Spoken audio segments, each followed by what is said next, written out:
Blida, Algeria, 1953. Ekow, Eshun. Read by me, Colin Grant. Today you make a new attempt at group therapy. To create a sense of occasion, you cover the table in the big refectory with a white cloth and place a vase of flowers at each end. Azule and Lacaton sit beside you, along with another young, progressively minded intern, Charles Geronimi. The men shuffle in, not looking up, as they take their seats. You try to rouse their spirits. This hospital can be a place of equality where the sick and the well work together to create a new world even better than the world outside, you say. That is why the liberation of patients is not just a matter of individual treatment.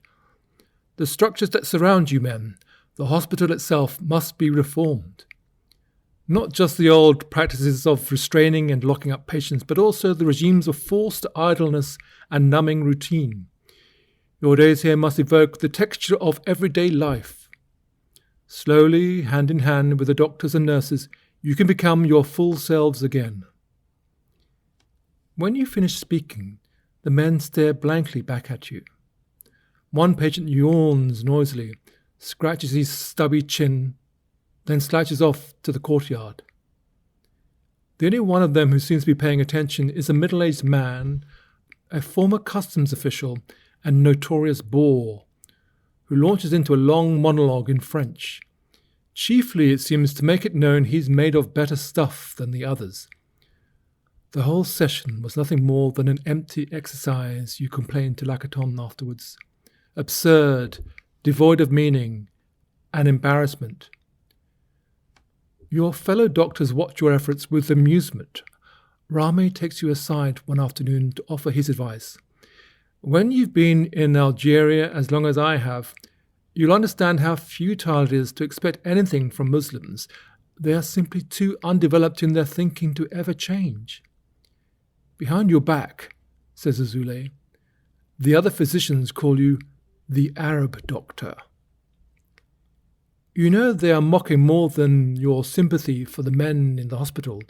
To your colleagues, there's no fundamental difference between you and your patients. If you're not European, it's all the same to them, whether you're Arab or West Indian. The first time you understood that this was how such people thought was when you arrived from Martinique to study in Lyon. It was an ugly realization. There were some 20 students from West Africa at the university, while you were the only one from the Caribbean. At home, you've been brought up believing in Martinique as a district of France, seeing yourself as a child of the home nation, rather than belonging to the colonies like a Malian or a Senegalese. It turned out your white classmates made no such distinction. You were even taken for an African at a party in the old town. A girl called to you from the other side of the crowded room, "Omar, Omar." She rushed over to you and then, realizing her mistake, dropped your arm, saying, "I'm sorry, I thought you were Omar Traore." She smiled and you smiled, and you both agreed it was an unfortunate error, except that similar mistakes kept happening, often enough that you were forced to understand it as a deliberate refusal to recognize you as the Frenchman you've been raised to believe that you were. Your friends at the university praised your good French, as if you hadn't been speaking it all your life. In the next breath, they told you they didn't see colour. Once during a class, you made an observation about the connection between Caribbean and European poetry that won the praise of the professor. As you filed out of the lecture hall, one of the friends patted you on the back. "Well done, Fanon. At heart, you're basically a white man." You have been invited to witness another exorcism. Although Lacaton arranged the visit, he's away from the hospital at present, Azule too, so it's just you walking up into the foothills through the afternoon. It is dark by the time you arrive. A group of villagers are sitting in a circle around two women lying on the ground, their faces illuminated by a fire, wrapped and grave. The village marabout kneels over their supine bodies, chanting and singing while they struggle and fit. Sometimes the onlooking villagers join in, raising their voices to accompany the marabout. At other moments, the only sound is the crackle of the fire, the popping of logs. The ritual continues into the night until your hands and feet tingle with cold. Eventually, you wander out to the edge of the village. In the perfect blackness, you can see nothing before or below you. Just the constellations above are visible, hard and bright, the stillness of the tableau interrupted only by the forlorn grace of a shooting star in descent. By the time you return to the fire, the two women are gone, but the villagers are still gathered around, singing now, and ululating and dancing.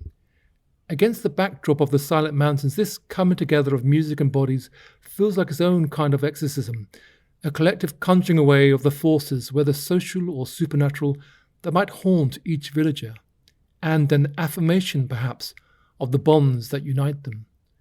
Later, when you read back your notes, you're struck by their delirious quality. There are no limits inside the circle.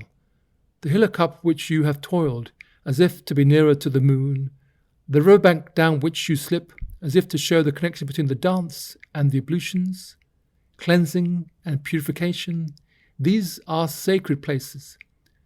There are no limits, for in reality your purpose in coming together is to allow the accumulated libido, the hampered aggressivity, to dissolve as in a volcanic eruption. The evil humours are undammed and flow away with a din as of molten lava. When they set out, the men and women were impatient, stamping their feet in a state of nervous excitement. When they return, peace has been restored to the village. It is once more calm and unmoved. You are still thinking of the villagers days later. It occurs to you that perhaps the reason you haven't got through to your patients is because you've been trying to introduce activities based on a European Christian worldview. What does a film like Daughter of the Sands, with its caricature depiction of Arab nomads and princesses, mean to men who know the real desert? Come to that, why expect them to contribute to our journal when, as it transpires, most of them can't read or write? You have insisted on the sovereignty of Western values. These colonial delusions are hard to shake off. It is so easy to become the colonizer yourself.